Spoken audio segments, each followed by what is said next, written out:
and the Federal Capital Territory, Abuja. In a bid to curb the looting, violence, and other after effects of the protests, the Kano, Borno, Yobe, Kaduna, and Nasarawa state governments imposed curfews in volatile local government areas in their state. While Kano and Borno state governments imposed 24-hour statewide curfews, Yobe restricted movement in 3 local government areas, and Nasarawa imposed movement in 1 charged LGA. On its part, the Kaduna government imposed a 24-hour curfew in Dutsima LGA and 12-hour curfew in remaining 33 local government areas. Now, these states seem to have gotten the worst of the demonstration, as some lives were lost and many properties were destroyed. I still have with me Ibrahim Garba, media communications analyst. Of course, Babatunde Ogundiran is still here. Babatunde, very quickly now, the Information and Communications Technology ICT Center in Kano, which was scheduled for commissioning next week, was raided by the protesters and set on fire. Now, should we conclude that the government of Kano never took that project seriously, going by the way they handled the situation? Well, and first and foremost, I need to say that it's quite unfortunate that that kind of facility would, experience such kind of damage and wanton destruction. Because if you ask me, it's bad enough that you're actually looting, all the facilities in there and all around.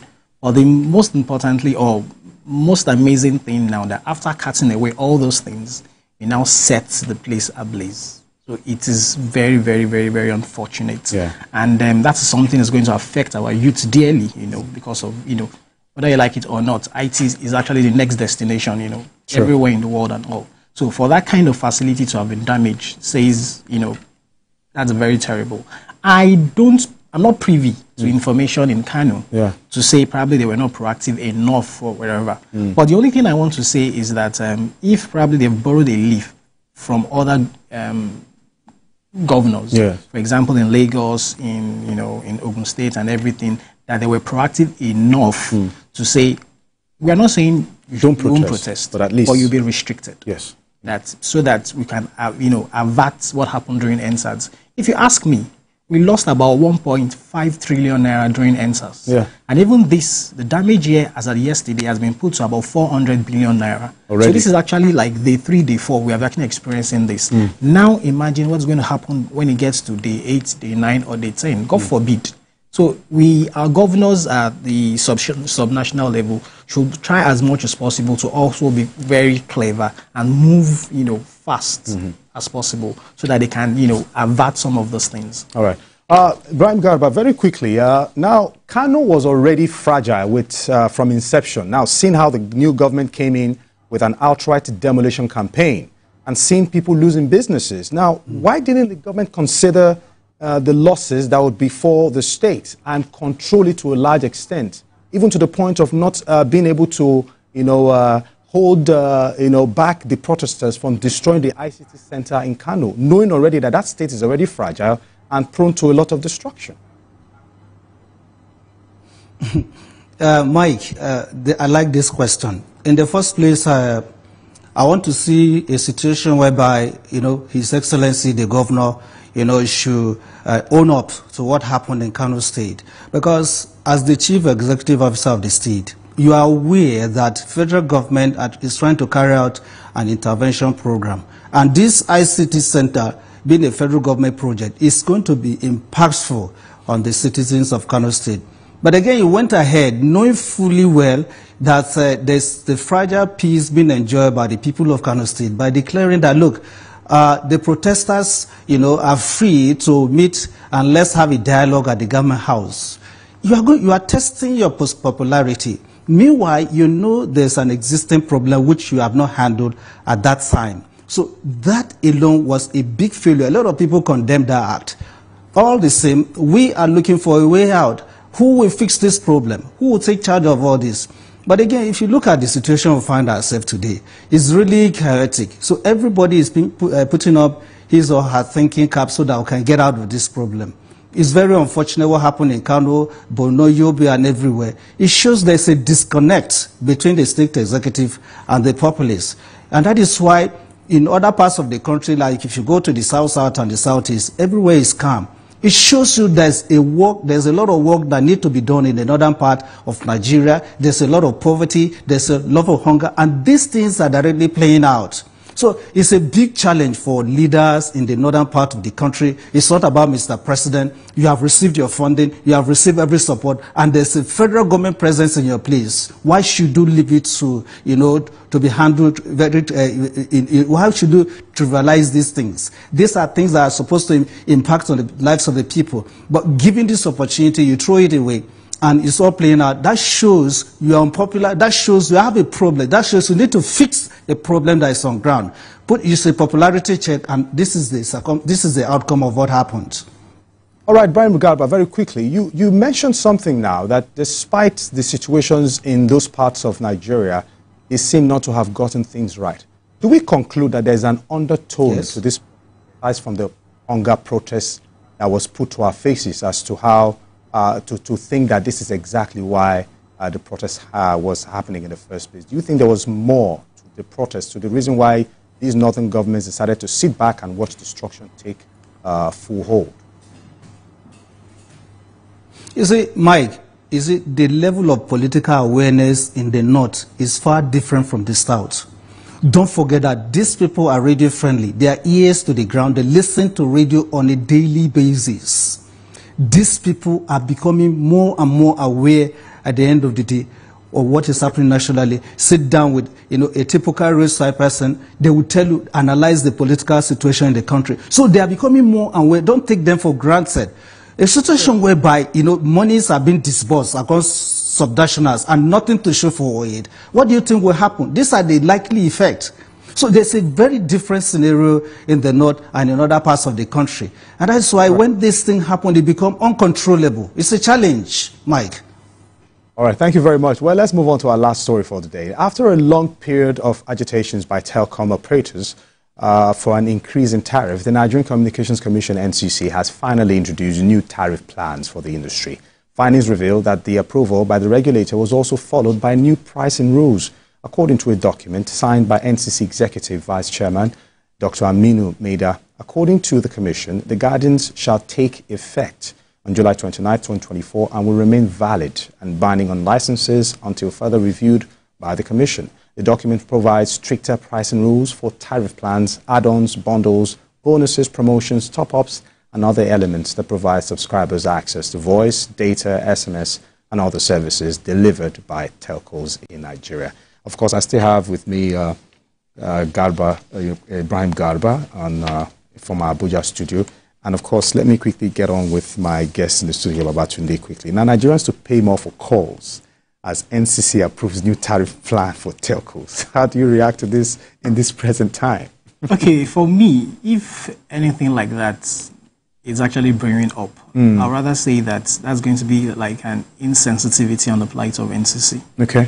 But I'm yet to probably conclude on if that is actually the truth, because I was actually being on their Twitter handle, and Dr. Aminu Maida actually debunked that it was a fake story. Okay.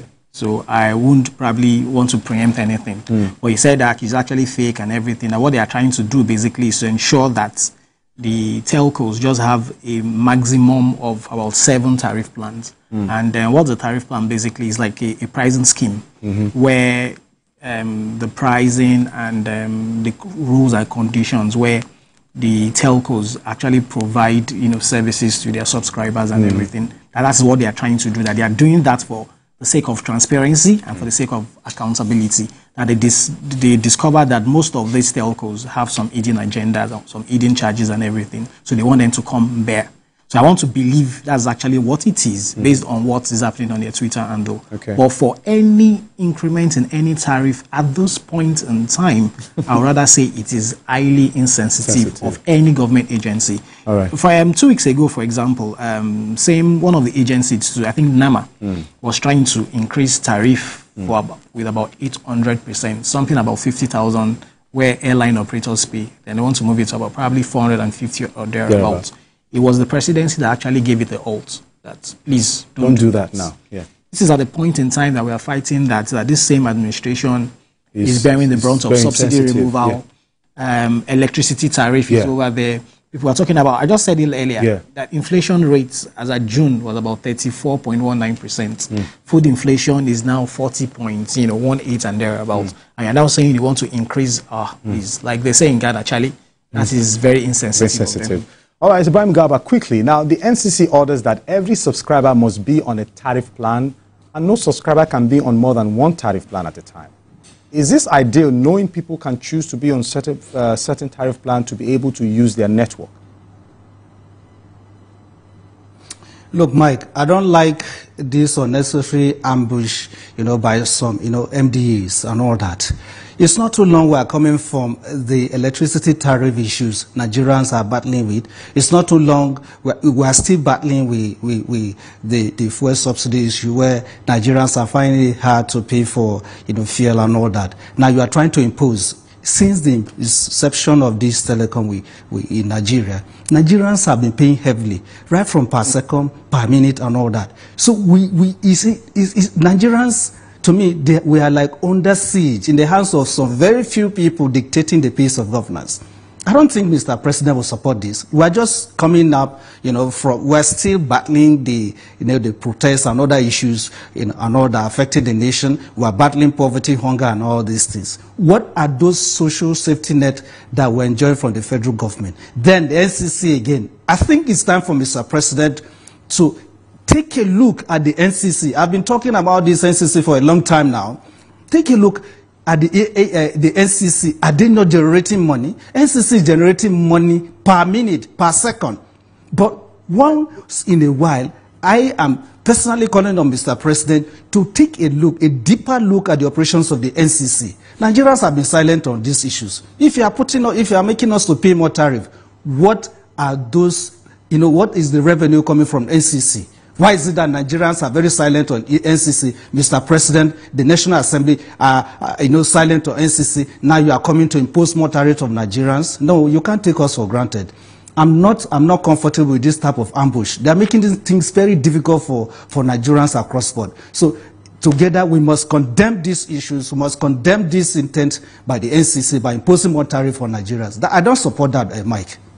All right. Thank you very much. Well, as it is right now, the news we're hearing is the NCC are denying that they're actually increasing tariffs. So apparently this is a conversation that has been brewing, and we needed to just bring to the fore to ask if this is the right time to do it. Now, in 20 seconds, Mr. Garba, quickly, you did say that communication happens to be an issue in this government, and if they can properly deliver communication to people, maybe things will be a bit, sane. Now, from your perspective, in 10-15 seconds, what do you think the president can do to rally everybody around to be on the same page so that whatever policies that will be driven out now will be people-friendly? Look, Mike, government need to be transparent. Being transparent means that every action of the government should trickle down to the lowest sector. The media should be very much engaged because right now, all this information being rolled out by Mr. President today, we are not seeing them in the public domain. So the media handlers, especially coming down to the Minister of Information, should do more. Federal government should vote more, rather deploy more resources to the ministry so that Nigerians can know exactly how this government is moving, because there's a huge disconnect. And all this back and forth between the ministry, the media assistants and the opposition, that is not what we need right now. We need a synergy, and we need to think what we can do now to market the Nigerian brand. That is my major concern. So there's a huge disconnect, and we need to begin to improve on our communication of Mr. President's intent. Thank you. Thank you so much, Mr. Ibrahim Garba, Media and Communications Analyst. Thank you for coming on the show this evening. Thank you. All right.